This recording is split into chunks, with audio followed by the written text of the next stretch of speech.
Parece que os países do Ocidente estão decidindo pular fora da guerra da Ucrânia e da Rússia em seu apoio à Ucrânia.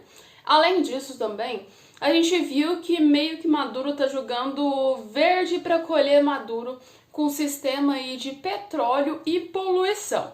Por outro lado, a gente também já viu polêmicas voltadas à própria África, que está passando por diversos conflitos. E hoje, nesse vídeo, eu vou te explicar todos esses contextos de uma forma simples, rápida, tranquila, para você poder entender sem ficar aí perdido no meio de termos muito complicados, né, econômicos, e entender essa matéria e conseguir passar adiante aí de uma forma simples e disseminar aí propriamente a informação. Vamos lá, se você é novo aqui no canal, não me conhecia, prazer, me chamo Alessandra Gonçalves e vamos entender esse contexto todo.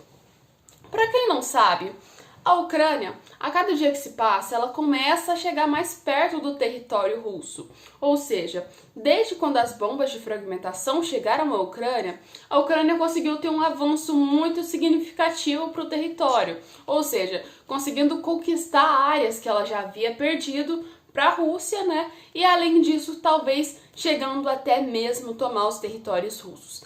A grande questão é que quando a Ucrânia conseguir chegar ao limite do seu território e começar a avançar o território russo, praticamente os próprios países vão pular fora do meio dessa guerra. Aí você pergunta, mas o que tem a ver? Ele não está ganhando a guerra? Por que os países iriam aí propriamente pular fora logo quando a Ucrânia estaria ganhando praticamente a guerra?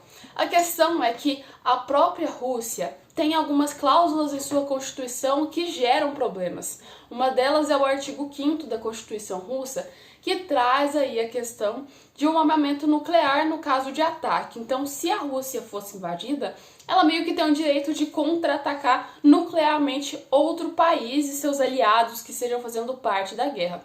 Ou seja, a partir do momento que a Ucrânia conseguir afirmar e passar do seu território, invadir o território russo, se for confirmado, a gente vai ver que essa cláusula e esse artigo vai ser usado, no caso, pelos russos, especialmente por Vladimir Putin. Aí você fala, isso seria aí praticamente um problema ou não? Porque usar armas nucleares assim, por alguns pode ser considerado um crime de guerra e Vladimir Putin já começou vários crimes de guerra. E por outro lado, a gente também pensa sobre a questão da soberania do país que pode ser interferida. Então, é algo bem melindroso. Mas em tese, eu tenho certeza que ninguém vai querer ser bombardeado aí por um núcleo ou até mesmo por bombas da Rússia, apenas aí por estar ajudando a Ucrânia. Então, a grande chance aí soltada pelas matérias, como CNN, propriamente tivemos a Revista do Oeste, que também publicou essa questão aí, trouxe que praticamente os russos estão com uma carta na manga e talvez se essa guerra se prolongar, no caso da Ucrânia começar a atacar o outro território, provavelmente a gente vai ter o fim aí do patrocínio. O que acontece? Que provavelmente também com o fim do patrocínio a Ucrânia venha a perder a guerra. Então, na minha visão, não está tão favorável para a Ucrânia, tanto se ela ganhar território russo, quanto se ela se manter. A grande questão é que a Ucrânia vai ter que fazer o quê? Conseguir avançar até o seu limite do território, e depois que ela conseguir avançar esse limite do território, meio que criar uma espécie de acordo ou diplomacia com a Rússia, porque senão ela não tem alguma chance de vitória. Bem, entenderam essa? Vamos lá para um outro rolê que tá rolando praticamente aqui pro lado, né, do Brasil, Venezuela. Vamos lá. Para quem não sabe, o Maracoibã é meio que um dos rios mais importantes aí da Venezuela, né? Perto ali de Caracas, que é uma sua região e praticamente a capital da Venezuela, tá? E esse rio, durante anos, né? No caso, o Maracoibu, ele meio que tá praticamente poluído. Mas poluído pelo quê? Pelo petróleo.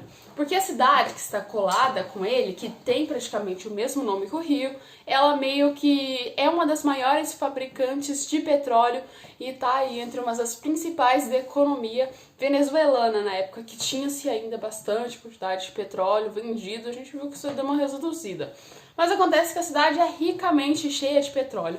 E com o passar dos anos, né, a Venezuela produziu muito petróleo, meio que esse petróleo acabou sendo despejado em algum lugar e foi nesse rio. Esse rio é um dos rios mais importantes para a Venezuela e um dos maiores quase aí da América, praticamente o maior rio não, o maior lago no caso da América do Sul. Então, resumindo, ele tem quase 13 mil quilômetros praticamente de lago.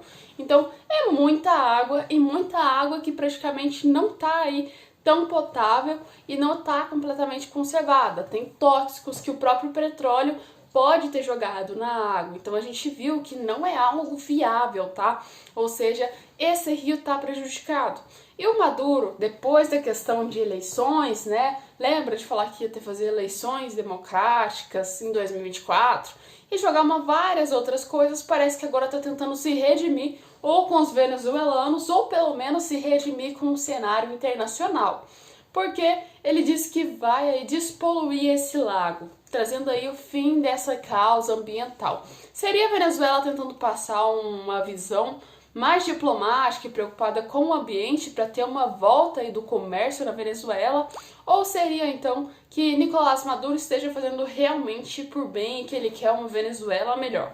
Me fala aí nos comentários o que você acha. E agora vamos para um outro tema que também está bem complicado. A gente viu que a África durante bastante tempo vem sofrendo muita pressão e vem tendo uma quantidade enorme de ditaduras. Principalmente, além de ditaduras, de golpes militares e golpes de estados e daí pra frente, só pra trás, né, praticamente. Temos agora Mali, que foi um dos grandes lugares que sofreram golpe há bastante tempo, né, e agora tá pedindo o apoio, né, praticamente dos mercenários russos do grupo Wagner para conseguir retomar o poder e tirar totalmente aquele caos que causou praticamente a ditadura em Mali. Aliás, até o grupo Wagner já afirmou que vai estar lá presença para ajudar. E como principal a gente teve o Níger, que foi tomada praticamente um mês atrás, né? A gente viu que teve aí a tomada do Níger pelo general Tiani, um golpe de estado militar. Ou seja, um golpe que praticamente botou o governo democrático de Mohamed Bazoum meio que pro chão e deixando aí vários chineses, vários franceses, vários comerciantes assim, bastante desesperados que estavam no país. Principalmente a gente viu os franceses, já que o país é uma espécie de colônia da França. Então, resumindo, os franceses que estavam lá meio que vazaram, não ficou ninguém. E a França se preocupou muito e acabou de soltar uma nota. Por quê?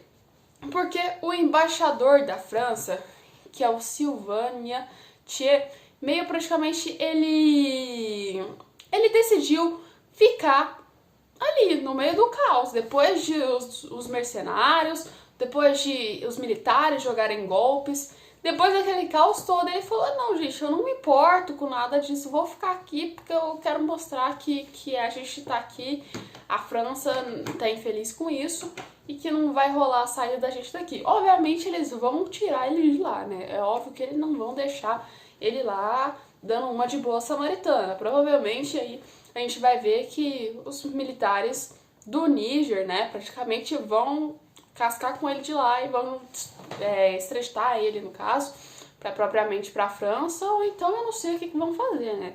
Mas assim, ele bateu o pé e falou que não vai sair de lá e que vai continuar permanecendo no país.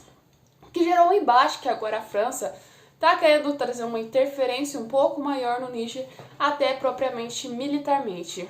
A CEDEAO, a gente viu, praticamente ela meio que já soltou algumas informações, né, que é uma espécie de grupo econômico da África, que isso aí pode ser um problema não somente para o Níger, não somente para a França, mas somente para o mundo inteiro, né? Então, resumindo, outros países da África, e principalmente a região ali perto, que a gente viu do Níger, já são ditaduras. 4 países são ditaduras, concluindo com o próprio Níger. Então, são países, além de ditaduras, são países extremamente precários e com infraestrutura muito baixa e principalmente o índice de direitos humanos também muito baixo.